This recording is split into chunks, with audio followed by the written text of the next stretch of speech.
கஜானாவுக்கு யார காவலாளியா நிப்பாட்டலான்னு ஒரு போட்டி வைக்கிறார். இப்ப இந்த கஜானாவுடைய கதவை காமிச்சு, இப்ப இந்த கதவுக்கு சரியான சாவியை யாரு கொண்டு வராங்களோ அவங்க தான்ப்பா கஜானாவுக்கு காவல் அதிகாரி.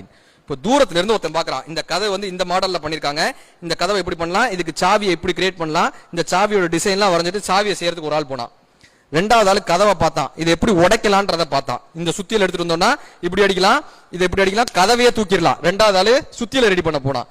மூணாவது ஆள் கொஞ்சம் கிட்டக்க போனான், கதவு கிட்டக்க போய் அந்த கதவை தொட்டான் சார். தொட்டா கதவு திறந்துருச்சு. கதவை அங்க பூட்டவே இல்லை. நம்ம என்ன பண்றோம்னா தூரமா நின்று இதுக்கு என்ன சாவின்னு யோசிச்சுட்டு இருக்கோம், இந்த கதவை எப்படி உடைக்கிறதுன்னு யோசிக்கிறோம். யாருமே அருகில போய் தொடுறதுக்கு தயாராகவே இல்லை. தூரம் நின்று யோசித்தால் குட்டை கூட ஆழம்தான், நேரில் சென்று நேசித்தால் கடலும் நமது தோழன்தான். நமது முயற்சியை பண்ணி தான் பார்ப்போமே. சில இடங்கள்ல ஏன் தூரமா நின்று தயங்கியே நிக்கணும், இது நமக்கு ஒத்து வரும் ஒத்து வராது